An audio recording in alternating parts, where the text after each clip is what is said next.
Muy bien, muy buenas tardes, bienvenidos todos a esta conversación de transformación cuántica que tenemos todos los miércoles en temas de salud. El día de hoy vamos a estar hablando de diabetes y tenemos a un súper invitado que nos va a estar hablando sobre todo el tema de diabetes, que es el doctor Richard Buendía, quien nos va a estar acompañando junto con la doctora Alejandra. Muy buenas tardes, ¿cómo están? Buenas tardes, Adriana, ¿cómo estás? Gracias por la invitación. Claro que Hola, sí. mi Adri. Pues muy buenas tardes. Aquí muy contentos de poder compartir este espacio con el doctor Buendía y espero que para todos sea de un gran agrado y sobre todo sea muy útil sobre este tema de la diabetes. Claro que sí. Recuerden que pueden compartir esta información. Vamos a estar hablando de la diabetes teniendo en cuenta que esta enfermedad ha venido creciendo y ha venido pues incrementando su presencia en la población, pues uno por todo el tema médico, por el consumo del azúcar, por la resistencia a la insulina. Vamos a estar hablando sobre todas las causas orgánicas con expertos que pueden hablarnos de estos casos.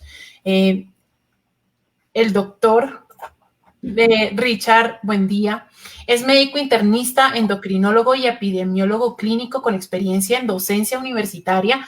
Él también ha estado trabajando en medicina interna, en endocrinología en la Universidad Javeriana y en el Hospital Universitario San Ignacio.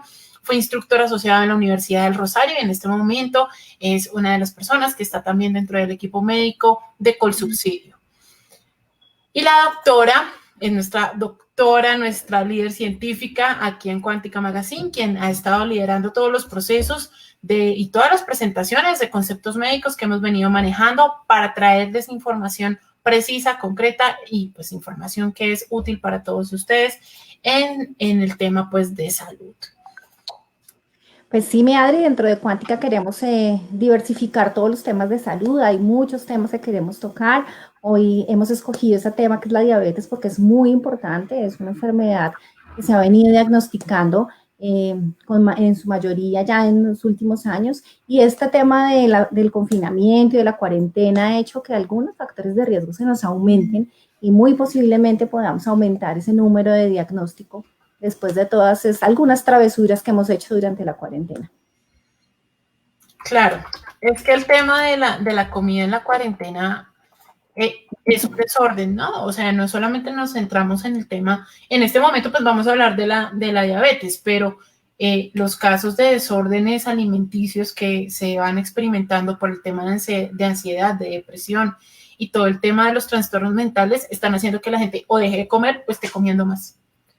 Entonces estamos encontrando que no hay un punto intermedio y es por eso pues que debemos entender como cuáles son los tratamientos, los síntomas, las causas, la prevención para todo el tema de diabetes y obviamente más adelante estaremos hablando sobre estos temas tan importantes que son pues el manejo de estas situaciones en los desórdenes alimenticios. Así que si usted está conectado, señor seguidor de Facebook, señor seguidor de YouTube, si están aquí y tienen alguna pregunta, no duden en hacer, pues obviamente sus comentarios en la caja de comentarios. Si de pronto les da vergüenza o no quieren hablarlo, pueden siempre escribirnos al 321-707-9393, donde van a encontrar una respuesta, si no inmediata, dentro del tiempo prudente vamos a estar dándoles la respuesta médica más cercana para que ustedes puedan pues estar acá. Así que estamos esperando a que se conecten un poco más y vamos a ahondar en el tema de la diabetes. Así que aprovecho de una vez para invitarlos el lunes para continuar con nuestros temas de salud sexual masculina. Vamos a estar acompañados del doctor Carlos y de nuestra doctora Steffi, el lunes también a esta hora, para que nos acompañen. Bueno, el día de hoy la doctora Stephanie, quien es la psicóloga que siempre está con nosotros, no nos va a acompañar dentro de todo el manejo de redes que estuvimos anunciando que iba a estar.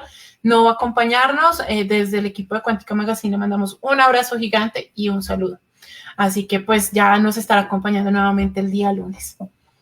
Bueno, vamos a hacer esto oficial. Bien, buenas tardes y bienvenidos a esta sesión de transformación cuántica con Cuántica Magazine, donde ustedes van a encontrar información de bienestar, salud y educación financiera para los desafíos del mundo actual.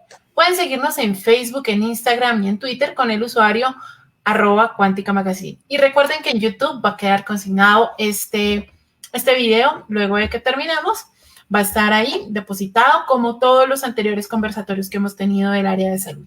Compartan esta información con todos aquellos a quienes ustedes quieran cambiar su realidad. Y como les estábamos comentando, el día de hoy vamos a estar con el médico internista, endocrinólogo, epidemiólogo, máster en estadística aplicada, el doctor Richard Buendía. Buenas tardes. Buenas tardes, Adriana, muchas gracias. Buenas tardes, doctora Morales. Gracias por la invitación. Claro que sí, buenas tardes. No pasa nada, no, pues.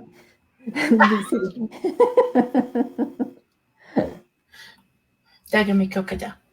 No, Adri, sigue.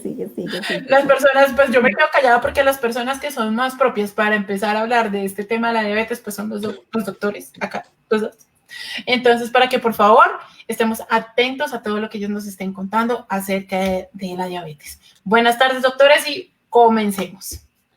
Listo, perfecto, mi Adri. Bueno, doctor, este es un tema que, como decíamos al principio, es muy importante, es una patología que se ha venido diagnosticando con mayor intensidad en los últimos años, pero quisiera que empezáramos, que nos cuente qué es la diabetes, qué es esa patología para que nuestros televidentes sepan qué es esta patología.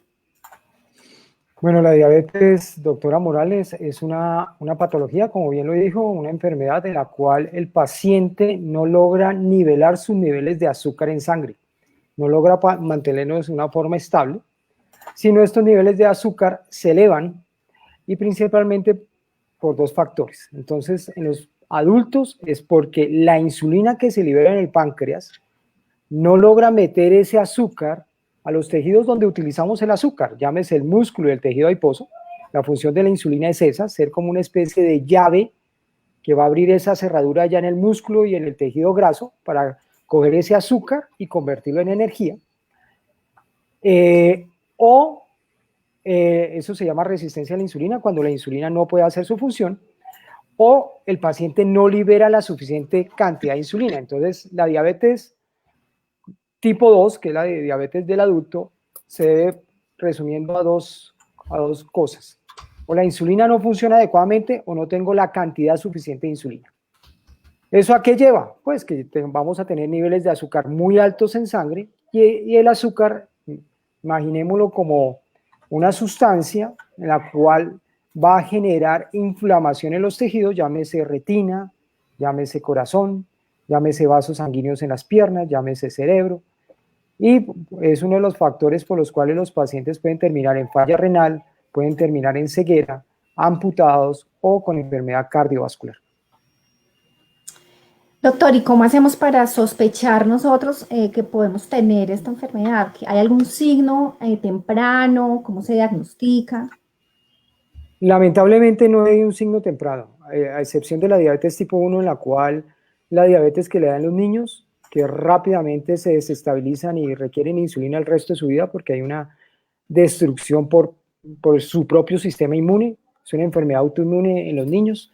En los adultos no. En los adultos puede pasar de 5 a 10 años larvándose la diabetes, generándose la diabetes, hasta que al final hagan un desequilibrio metabólico severo, fenómeno conocido como un estado hiperosmolar, bien sea porque se infecten o hagan un infarto, y entonces esa enfermedad adicional hace que se manifieste una diabetes que venía larvada, que venía escondida, y ahí es cuando se diagnostica. Por eso es que en los adultos es tan demorado diagnosticar diabetes tipo 2,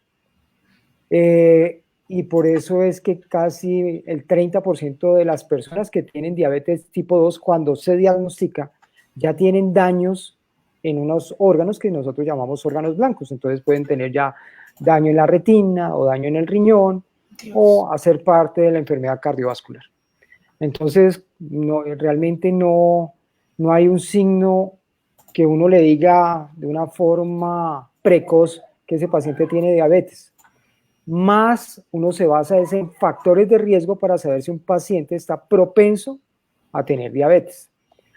¿Cuáles son los factores de riesgo? Entonces, es el paciente que está obeso, es el paciente que no hace ejercicio, es el paciente hipertenso, es el paciente de pronto que tiene antecedentes familiares de diabetes, es la mamá que tuvo un bebé con un peso excesivo, un peso mayor de 4 kilos al nacer, eso se llama bebés macrosómicos. Entonces, ese tipo de población es la que uno dice son los pacientes con riesgo de ser diabéticos, y a ellos uno les hace una escala que se llama el FINRISC, que es una escala estandarizada para Colombia, o simplemente entramos a hacer screening o tamizaje con pruebas de glucosa, pruebas de azúcar en sangre, en ese tipo de pacientes en los chequeos médicos periódicos. Doctor, ¿y qué es la prediabetes? Porque muchos pacientes simplemente dicen tengo prediabetes, pero no entienden muy bien qué es esto ni qué medidas tomar para no avanzar a la diabetes. Ok, cuando diagnosticamos diabetes es un valor en sangre, que es una glucosa medida en ayunas por encima de 126 miligramos por decilitro. O una glucosa después de que hacen la carga de glucosa, que es ese jugo como de naranja súper azucarado que hacen en los laboratorios, 2 horas después de la carga que esté por encima de 200 miligramos por decilitro. Entonces, diabetes por encima de 126 en ayunas o 200 miligramos después de una carga de glucosa. O en algún momento que hagan una glucosa por encima de 200 miligramos por decilitro. Valores por debajo de 126 y entre 100 y 126 en ayunas llamamos prediabetes. O entre 140 y 200 después de la carga de glucosa es prediabetes. ¿Qué importancia tiene? Una importancia absoluta, porque sabemos que la prediabetes no solo genera diabetes, sino también es un factor de riesgo. Es un factor de riesgo cardiometabólico. Es un estado en el cual el paciente está en su cuerpo en un estado inflamatorio constante. Y que obviamente va a empezar a generar daños en órganos blancos. Tan es así que cuando uno diagnostica diabetes con ese valor de corte de 126 miligramos por decilitro, es donde se dispara el daño en la retina, ocasionado por el azúcar. Entonces ahí es donde se hizo el punto de corte, donde empieza a ver el daño en la retina para diagnosticar diabetes, pero no significa que previamente ese paciente no esté dañando sus órganos, no genere aterosclerosis, no genere aumento del riesgo cardiovascular, va a generar diabetes, el estado proinflamatorio, protrombótico, característico de todo lo que es el síndrome metabólico, ¿no? Bueno, entonces eso quiere decir que tenemos que las medidas se deben tomar en el momento en que tenemos prediabetes. Si hay medicamentos que se puedan usar para esto, ¿qué podríamos hacer para cuando ya tenemos un paciente prediabético para sugerirle qué le podemos decir? Lo ideal de la medicina es eso, como usted muy bien lo dice, doctora, es prevenir. No entrar cuando ya nuestros pacientes ya tienen el cuadro clínico, sino evitar de que aparezca el cuadro clínico. Entonces, la idea de prevención es que el paciente no puede llegar a ser obeso. Y si es obeso, tiene que perder peso. Hay un estudio que se llamó el Diabetes Prevention Program y demostró que simplemente haciendo ejercicio y siguiendo una dieta en las cuales hay incremento en las verduras, en las frutas, hay disminución del contenido de carnes y también de las harinas, una dieta de características más mediterráneas, disminuyó el riesgo de diabetes alrededor del 58%. Entonces, tan es importante dieta y ejercicio. Obviamente, hay medicamentos que utilizamos para ayudar o para potenciar esa prevención en la aparición de diabetes, dentro de los cuales el más conocido es la metformina. La metformina, ¿qué va a hacer? Va a hacer que esa insulina que no está ejerciendo su función adecuada, eso se llama resistencia a la insulina, pues mejore esa resistencia y pueda hacer que ese azúcar que está en exceso en sangre entre al músculo, entre al tejido adiposo para convertirse en energía y no quede en sangre y se convierte en una especie, entre comillas, de corrosivo y dañe los órganos blancos. Bueno, cuando ya nos han diagnosticado diabetes, ¿cuáles son las indicaciones que le damos al paciente? Los controles, aparte de la comida, el ejercicio. Ok, entonces cuando el paciente ya es diagnosticado como diabético, la idea es que la evidencia en cuanto a estudios clínicos ha demostrado que tenemos que ser agresivos en bajar los niveles de azúcar, porque estamos compitiendo con un periodo de tiempo en los cuales nosotros llamamos ventana metabólica, en el cual el paciente, si no hacemos un manejo rápido, oportuno, intenso, pues perdemos un tiempo valioso en el cual el paciente va a terminar con el daño de los órganos que ya hablamos, ¿no? Entonces, obviamente, vamos con dieta y ejercicio, tiene que haber dieta y ejercicio siempre, y vamos con medicamentos para disminuir ese azúcar, que depende de las características que tenga el paciente, así definimos qué tipo de medicamentos vamos a utilizar, o qué familia de medicamentos vamos a utilizar. Si el paciente tiene de entrada falla renal o tiene falla cardíaca o enfermedad renal y falla cardíaca, estaríamos hablando de una familia que se llama los inhibidores de ISGLT2 o las glifosinas. Si el paciente tiene enfermedad coronaria, utilizaríamos unos medicamentos inyectables que no son insulinas, simplemente es una hormona que se llama el GLP-1. Eso es en caso de pacientes con enfermedad coronaria. En pacientes que buscamos que pierdan peso, que no tienen ninguna de las 3 enfermedades anteriores, pues utilizamos los mismos inhibidores de SGLT2 o glifosinas, los agonistas de GLP-1 que son los inyectables. Podríamos utilizar unos medicamentos orales que aunque no me disminuyen de peso, pero sí me ayudarían a regular el azúcar, como las gliptinas, linagliptina, sitagliptina, en resumidas puntos adicionales, y finalmente evitamos de que el paciente haga bajones de azúcar. Entonces ahí vendrían otros medicamentos como la linagliptina o la sitagliptina que ya hablamos, ¿no? Existe muchísimo tabú alrededor del uso de insulinas, o sea, el paciente diabético tiene en su mente el usar insulina es básicamente porque ya está en fase terminal, básicamente porque ya va a morir. ¿Qué nos puede contar al respecto de la insulina, doctor? ¿Y en qué momento se usa? Porque con lo que nos acaba de contar, ya no es de los primeros tratamientos que se usan. Eso es cierto, doctora Morales. Uno por lo general, pues aunque tiene un periodo de tiempo muy estrecho para tratar de controlar rápidamente al paciente, uno puede utilizar 1, 2 o 3 medicamentos orales o inyectables no insulínicos para tratar de rápidamente bajar el azúcar. Pero si el paciente no se controla, y hablamos de no control siguiéndolo con un examen que se llama hemoglobina glicosilada. La hemoglobina glicosilada es qué tanta azúcar se le pegó a ese pigmento rojo que tenemos en la sangre que se llama hemoglobina, y eso es medido en porcentaje. Hablamos de que un paciente muy bien controlado debe estar por debajo del 7%, esa es la idea, pero hay pacientes que después de hacer un tratamiento intensivo, dieta, ejercicio, medicamentos, persisten 9%. Eso significa que el promedio de su azúcar está alrededor de 270, casi 300 miligramos en sangre, cuando lo normal debería ser entre 80 y 110. Estaríamos hablando de 3 veces más azúcar en sangre en ese tipo de pacientes. Por lo tanto, después de que hemos pasado con medicamentos orales, requiere insulina ese paciente, si no logramos llevarlo a metas. Ya vimos que la diabetes es la manifestación de que la insulina que ese paciente produce o no sirve o no se secreta, ¿ok? O no funciona o no se produce, mejor dicho. Entonces, ¿qué tenemos que hacer? Pues reemplazarlo. Es como un carro cuando no tiene gasolina. Si el carro no tiene gasolina, no le podemos echar alcohol, no le podemos echar gaseosa, sino toca reemplazarlo con gasolina para que ande. Nuestro cuerpo, cuando no produce insulina, pues tenemos que utilizar insulina.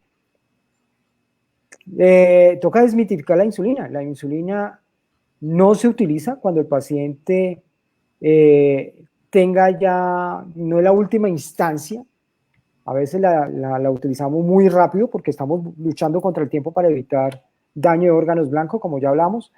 La insulina es fácil de utilizar. Estamos en una época donde ya no se utilizan jeringas, utilizamos unos esferos de alta velocidad donde simplemente en un dial elegimos cuántas unidades de insulina se colocan y se colocan en el tejido subcutáneo del abdomen, de la espalda, del muslo, del brazo, y es de alta velocidad, el paciente no va a sentir mayor molestia, y se colocan con cada una de las comidas cuando se requiera, o al menos una insulina en la noche, para cubrir el periodo donde todos producimos azúcar, que es en horas de la madrugada por acción de las hormonas que se llaman hormonas de contrarregulación, que se producen entre 3 a 5 de la mañana, en las cuales está la adrenalina, el cortisol, el glucagón y la hormona de crecimiento. Bueno, yo me quiero meter acá en medio de su conversación tan médica y tan estructurada que, mejor dicho, me da pena. Pero igual, pero igual sí me pongo en el lugar del paciente y del que busca en internet. Vale.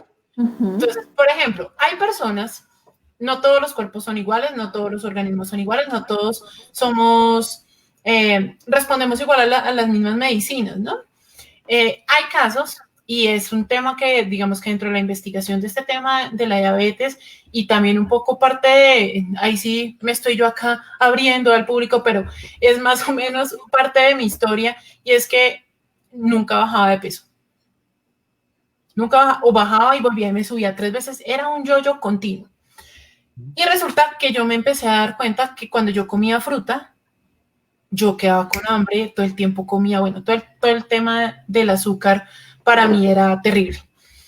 Y empecé a buscar y a buscar y a buscar por qué me pasaba esto y si era más gente a la que le pasaba esto. ¿Por qué? Porque si me mandan a nutricionista y me dicen, cómase una naranja, cómase una papaya, pues Dios mío, me moría porque yo quedaba con un hambre que, mejor dicho, me comía hasta el computador. Era una cosa loquísima.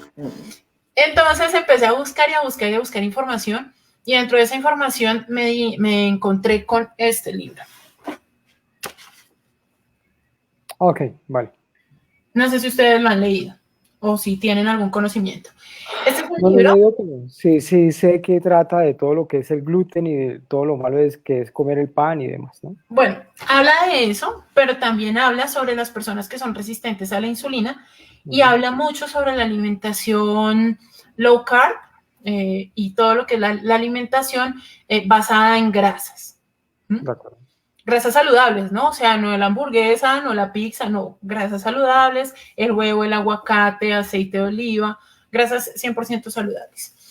Pero entonces a lo que voy con este tema y con esta, pues a donde quiero encaminar la conversación es cómo podemos decirle a la gente que así como yo no hagan esto. O sea, puede que sean consejos muy valiosos lo que uno encuentra en internet, pero es que todo lo que uno encuentra en internet no es para todo el mundo. Y cómo la gente se va haciendo daño, porque así como a algunos les funciona, a otros no les funciona, pero resulta que como esto no está bajo un tema médico, pues evidentemente no va a tener un soporte para poder decir si me funcionó, o puede que le funcionó para unas cosas, pero le dañó otros órganos, que es lo que estaba diciendo ahorita el doctor con el tema de la insulina. O sea, ¿cómo hacemos consciente en las personas de que la resistencia a la insulina o el comportamiento de la insulina y de la química en tu cuerpo depende obviamente de tu proceso, y como es tu proceso, tienes que ir a un médico a que te revise y que te haga todo el desarrollo de tu historia clínica con base a esto? A mí me parece una cosa valiosa lo que dices, y hace referencia a todas estas dietas que hay y que son modas. Modas, obviamente, como su definición, una moda es un cambio que no perdura en el tiempo, sino simplemente es durante un lapso. La idea es que tenemos que comer de todo. No estuvo mal que estuvieras comiendo frutas, no estuvo mal lo que hacías. La idea es que lo hagamos de una forma equilibrada y en las porciones que deben ser, ¿de acuerdo? Y acá vamos a entrar en un tema bastante controversial, porque así como hay diferentes dietas, entonces hay dieta, por ejemplo, cetogénica, en el cual el paciente ingiere una cantidad de proteínas, lípidos y nada de carbohidratos, ¿ok? No. Son solo grasas y proteína. Exacto, y nada de carbohidratos. Pero los carbohidratos los necesitamos. Los carbohidratos es fuente de energía. Entonces me van a preguntar, y bueno, ¿y es que yo me engordo? Sí, la respuesta es, si tú ingieres más, vamos a ver si alcanzan a ver mi mano ahí, si tú comes más de lo que, a ver, acá está la otra mano, ¿no? Ya estoy acá al contrario, entonces me confundo. Entonces voy a hacerlo al revés. Si tú comes más de lo que gastas, que sería esta manito que está acá abajo, pues siempre vas a tener un superávit, siempre vas a tener un balance positivo. Así yo haga una muy buena dieta, así haga una dieta espectacular, pero si no hago nada de ejercicio, mi ejercicio está acá abajo, esa dieta espectacular me alcanza a suministrar la cantidad de calorías necesarias para que yo gaste, pero también guarde. ¿Ok? Es como alguien que gana el sueldo mínimo, un sueldo mínimo. Pero el que gana el sueldo mínimo de pronto no tiene que gastarlo en nada. Entonces son 887.000 pesos mensuales, pero al cabo de un año pueden ser casi 12 millones de pesos. Pero una persona que gana, de pronto, no sé, 10 millones de pesos y se gasta 9.500.000 pesos mensuales, pues al final del año solo va a tener de pronto 5 millones. ¿A qué hago referencia? El del sueldo mínimo es el de la dieta, pero como no gasta nada, no hace nada de ejercicio, pues va a tener ahorros. El del sueldo de 10 millones, pues sí, gana mucho más, pero también gasta mucho más, como hacen los deportistas de alto rendimiento. Los deportistas de alto rendimiento consumen mucho, pero gastan mucho. Por eso tienen ese cuerpo, esa agilidad, ¿ok? Pero vayan esos deportistas de alto rendimiento, se lesionen, se retiren, y muchos de nuestros pacientes obesos han sido deportistas de alto rendimiento, porque siguieron comiendo como comían cuando antes hacía ejercicio. Entonces, ¿cuál es el truco? La idea es que consumas de una forma equilibrada. Acá sí tenemos que siempre apoyarnos de un equipo de nutrición. No voy a entrar en la materia de las nutricionistas, para eso ellas estudian durante tanto tiempo y saben del tema, pero la idea es que sea una dieta equilibrada según tus condiciones, ¿ok? Y que aumentes el nivel de ejercicio que tengas. Pero hay muchos pacientes que me dicen, doctor, es que yo hago 40 minutos de ejercicio y no bajo. Pues entonces 40 minutos de ejercicio no sirve, necesitamos más, 45, ¿ok? Exacto. Y no solo que sea ejercicio aeróbico, sino también que sea ejercicio en el cual utilicemos nuestros músculos, entonces utilicemos pesas, ¿ok? Muchas veces nosotros nos dedicamos solo a ejercicio cardio, gastamos mientras estamos haciendo el ejercicio cardio, pero en el resto del día nuestro cuerpo no gasta. En cambio, si combinamos cardio con ejercicio en el cual combinemos pesas, pues el músculo ha ávido de seguir consumiendo y va a seguir consumiendo durante el transcurso del día. Por eso es tan importante también ejercitar nuestros músculos. ¿Ok? Claro que sí, doctor. Otra cosa que está muy de moda y que está muy en todas las redes es el tema del ayuno intermitente. Sí. Entonces, quiero preguntarle, ¿qué tan peligroso es el ayuno en los casos de las personas que son diabéticas? Pues fíjate que el ayuno como tal, las personas diabéticas, pues no va a tener mayor inconveniente porque tienen su glucosa elevada, ¿de acuerdo? Pero yo pensaría que no solo es peligroso en los diabéticos, yo pienso que es peligroso en todas las personas. ¿El ayuno intermitente sirve? Sí, la respuesta sí sirve el ayuno intermitente. Teóricamente disminuye todo digamos así, un escenario de inflamación, de resistencia a la insulina. No es conveniente mantenerlo durante largo tiempo. O durante una semana, si tú lo haces, pues hazlo, no sé, 2 o 3 veces por semana, pero el resto sigue comiendo de una forma equilibrada, sigue haciendo ejercicio. No es, hagamos ayuno intermitente toda la semana. Porque también puede ocurrir otro riesgo, y ese otro riesgo es que nuestro cuerpo resetee un nuevo nivel de consumo de energía. Entonces mi cuerpo dice, oiga, no está llegando comida, vamos a ejemplificarlo así por nuestra audiencia que no es médico, no está llegando energía, entonces como no llega nada de comida, no llega nada de energía, lo poquito que llegue de comida lo voy a reservar como grasa y empiezo a depositar. Entonces mi cuerpo se hace perezoso, digamos de esta forma, perezoso, aunque no es la forma exacta, perezoso en gastar energía, ¿ok? Y puede después favorecer que incremente el peso, ¿no? O se agraven los problemas de resistencia a la insulina. ¿El ayuno intermitente sirve? Sí, pero no sabemos qué tan peligroso sea a largo plazo y se puede asociar a mayor incremento o mayor depósito de grasa con el tiempo y mayor resistencia, hacer que nuestro cuerpo entre en ese ahorro energético que no nos gusta y terminemos peor que antes. Terminemos con una obesidad por yoyo.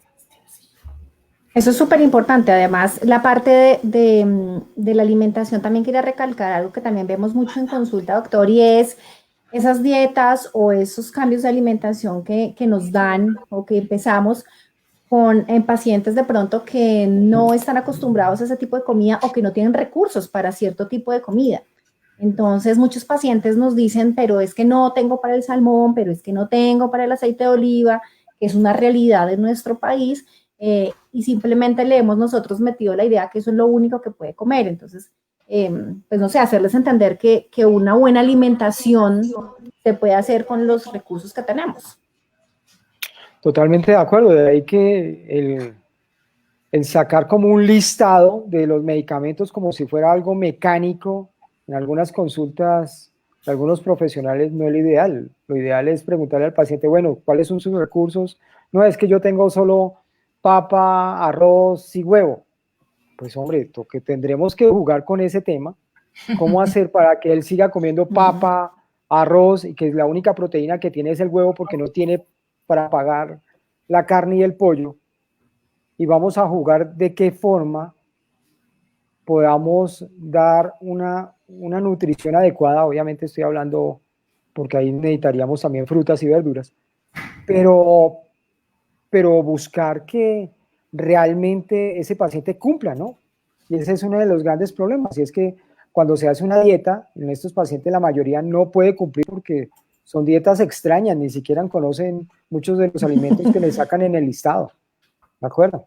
Eso es cierto, tiene que ser acoplado a las condiciones del paciente, tal cual. Doctor, perdona, Adri, ¿qué es la hipoglicemia y por qué es tan importante tener ese término en los diabéticos? Bueno, hipoglicemia es un bajón de azúcar en el cual obviamente los órganos, por ejemplo, los glóbulos rojos, el cerebro, necesitan glucosa. Y cuando esta baja peligrosamente, hablamos de hipoglicemia cuando está por debajo de 70 miligramos por decilitro, pues el paciente puede inclusive llegar a valores mucho más bajos y perder el estado de conciencia y peligrar su vida. Dios mío.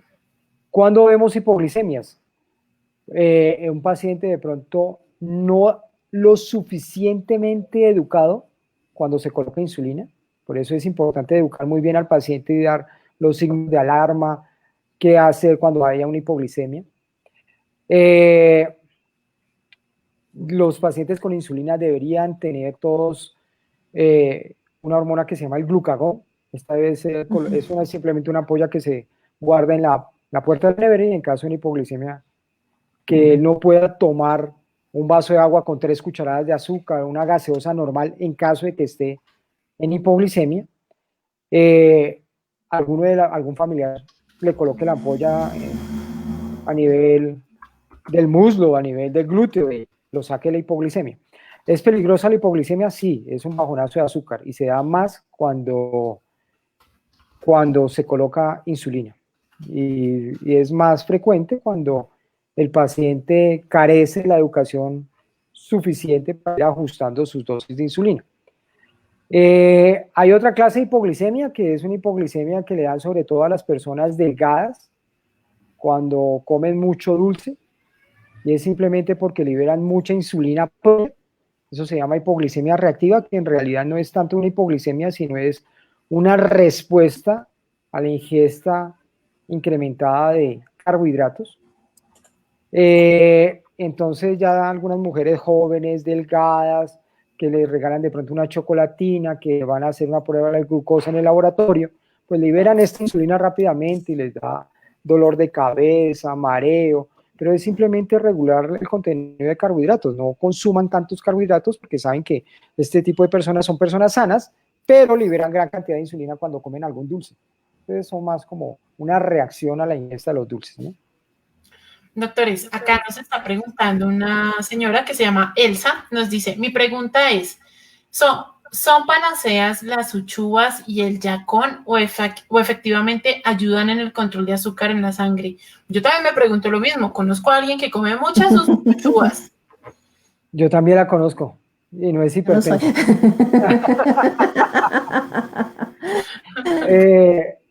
Ok, sí, el yacón, de hecho está descrito, el yacón es un tubérculo y disminuye los requerimientos de insulina, ¿ok? Podría ser parte de una dieta estructurada en un paciente diabético. Me parece importante la anotación. Nosotros en Colombia tenemos el yacón, no, podría ser parte de, como digo, de la dieta del paciente y podría mejorar el control glicémico, pero no es el tratamiento para la diabetes, ¿de acuerdo? Simplemente es algo adicional, ¿ok? Una ayuda. Una ayuda, igual que las uchuvas para la hipertensión arterial. Pero yo me inclino más al yacón porque hay evidencia y se encuentra, y hay estudios publicados en una base que se llama PubMed, donde demuestra que hay reducción de los niveles de glicemia, pero no es el tratamiento para la diabetes. ¿Okay? Otra pregunta que esa la tengo yo y es el tema del manejo del azúcar, y acá de pronto nos vamos a meter en camisa de 11 varas, y es el tema del azúcar en los productos que consumen los niños. Ok, aunque yo no soy, no soy endocrinólogo pediatra, ¿no? Pero sí es necesario que regulemos a los niños la ingesta de carbohidratos. Claro. Sabemos que un niño que se engorde va a ser un obeso toda la vida, porque la grasa, las células grasas, el tejido adiposo, se genera cuando se es niño prácticamente. Entonces, uno de los grandes problemas que tenemos ahora con los pacientes adultos es que cuando niños los sobrealimentaban, pensando que el niño cachetón, redondito, era el niño sano. El mero cachete. Donde eso no es cierto, el niño cachetón, redondito, lo estamos creando un medio de cultivo para que sea un gordito, adulto, diabético, hipertenso, con enfermedad cardiovascular. Entonces la idea no es, obviamente tenemos que regular el contenido de carbohidratos en nuestros hijos, disminuir o no darles dulces, no darles gaseosas, no dar comidas procesadas, incrementar la ingesta de frutas, de verduras, el ejercicio al aire libre. Obviamente estamos en una época donde no podemos estar al aire libre, pero igual podemos conectarnos a clase por karate. Zoom o karate, entre otras cosas, sí. Entre otras el doctor practica karate. Exacto. Entonces, tenemos medios, si queremos realmente hacer ejercicio, en YouTube hay un montón de programas de ejercicio, de posibilidades cardiovasculares. Entonces, sí, es totalmente cierto. Nuestros niños, en cambio, dale una chocolatina, dale el arequipe, pues tengamos en la casa el banano, la mandarina, la manzana, la pera. Ah, no, es que tengo ganas de comer algo dulce. Mira, ahí está el banano, ahí está la pera, ahí está la manzana. La fresa, sí. La fresa, sí, total. Sí, claro, es importante también que la gente empiece a conocer la comida. Obviamente, supongo que en el momento en que ya tienen una cita personalizada y que les hablan del tema del azúcar y cómo lo manejan, es importante que sepan cuáles son las frutas que tienen y la comida que tiene mayor índice de azúcar, cuáles son las que tienen menor índice de azúcar, porque eso también tiene una incidencia en todo el tema de la diabetes. Totalmente de acuerdo, totalmente de acuerdo. Sí, sí. Claro que sí. Bueno, aquí en Cuántica Magazine no solamente ustedes van a poder pues encontrar esta información, sino que también pueden realizar las preguntas, consultas, nos pueden contactar por el 321-707-9393, nos pueden escribir al correo registro@quanticamagazine.com, donde ustedes van a preguntar lo que quieran al respecto de este tema. También tenemos apoyo psicológico. ¿Qué papel, doctores, juegan en este caso el apoyo psicológico? Porque lo que decía ahorita la doctora, hay personas que creen que cuando ya tienen el manejo de la insulina es algo que ya, mejor dicho, soy caso perdido. Pero también el apoyo psicológico es importante en estos procesos. Sí, es súper importante, es muy importante el apoyo psicológico y además el apoyo familiar. Es importante que el paciente entienda que esto es una enfermedad, entienda y acepte su enfermedad y que lo vea como un cambio de estilo de vida, como una oportunidad para hacer ejercicio, para comer bien, para comer saludable, para que sea adherente al tratamiento, para que sea adherente a las consultas. Entonces es muy, muy importante, con mucha frecuencia nos encontramos pacientes que no aceptan su enfermedad, son reacios al tratamiento, como decíamos, a la insulina también, y es muy importante ese apoyo para que el paciente simplemente entienda que es un cambio de vida, es un cambio para mejorar su vida y que en la medida que él se controle, en la medida que él se cuide, pues va a tener una vida larga sin complicaciones. Y en caso de no hacerlo, pues claramente las complicaciones van a venir y son complicaciones bien importantes que cambian la vida no solo del paciente, sino de su grupo familiar. Eso es cierto, y además recordar que la diabetes no es solo de un manejo de un solo médico, es un equipo multidisciplinario donde hay la nutricionista, donde está el deportólogo, donde está la educadora en diabetes, el endocrino, medicina interna, el equipo de prevención primaria. Y dejar de ver también, obviamente, el paciente que es diabético no significa que es un paciente inválido, es un paciente que va a aprender a manejar su vida de otras formas, pero va a poder hacer su vida de una forma exitosa y va a poder hacer todo lo que le gusta. Por citar algunos ejemplos, Halle Berry es una actriz afrodescendiente norteamericana que inclusive fue chica Bond, y ella es diabética. Uno de los hermanos de los Jonas Brothers, de los músicos, es diabético tipo 1 y está casado con una mujer espectacular, divina, hace su vida, es un cantante exitoso.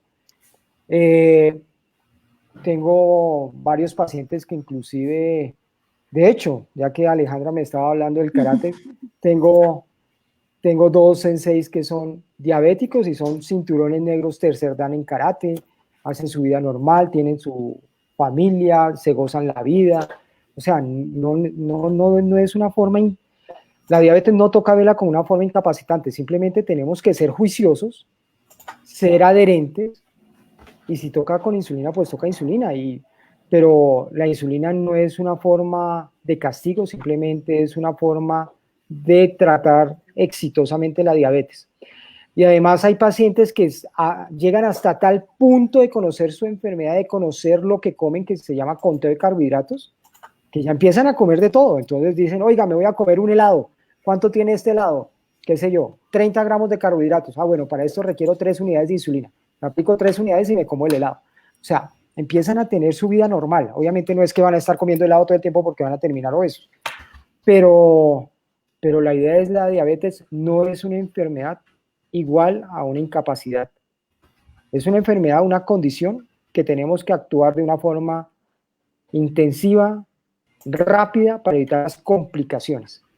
Pero el paciente puede ejercer su vida como cualquier otro. Si le gusta el paracaidismo, si le gusta todo. Hay hasta pilotos que son diabéticos. ¿Ok? Por decir algo. Claro que sí. Bueno, muchísimas gracias, doctor Richard. Muchísimas gracias, doctora, por acompañarnos el día de hoy en este tema que ha sido de verdad bastante enriquecedor para todos, incluso, pues, para los que no teníamos mucho conocimiento médico, pero como siempre yo aquí, haciendo de recuadro. Me gustó el ay, pero bueno, chévere. El recuadro. Entonces, muchísimas gracias por la participación. Espero que lo podamos tener por acá nuevamente, doctor Richard, que podamos seguir hablando sobre este tema. Claro, y pues muchísimas gracias, doctora, que estén muy bien. Y bueno, espero, pues primero, doctor, muchísimas gracias de verdad por estar acompañándonos el día de hoy. Y bueno, los invitamos a todos que nos dejen sus comentarios, que nos acompañen. Y nuevamente les recuerdo que el lunes vamos a continuar con nuestra línea de salud sexual masculina. Y doctor, como dice Adri, esperemos tenerlo nuevamente con nosotros. Bueno, Adriana, doctora Morales, muchas gracias por la invitación. Cuando deseen, pues buscaremos el capítulo para volver a estar conversando. Muchas gracias. Claro que sí, muchísimas gracias a todos. Igual ustedes, audiencia, saben que pueden escribirnos en la caja de comentarios, en el caso de que no estén conectados en este momento y que vean más adelante el live, que lo pueden ver en el YouTube. Si dejan los comentarios, con mucho gusto vamos a estar pues, respondiendo a sus preguntas. O de igual manera, ya saben que nos pueden escribir a registro@quantica-magazine o a quanticamagazine@gmail.com o en el 321-707-9393. Y esperamos que esta sesión de transformación cuántica con Quantica Magazine haya aportado a cambiar un poco sus realidades y sus conocimientos de salud. Pueden seguirnos en Facebook, en Instagram, en Twitter y en YouTube con el @Quantica Magazine. Compartan esta información con todos aquellos a quienes ustedes quieran cambiar su realidad. Buenas tardes y mañana nos vemos a las 5 de la tarde para hablar de obesidad. Muchísimas gracias, doctores. Gracias, hasta luego. Hasta luego.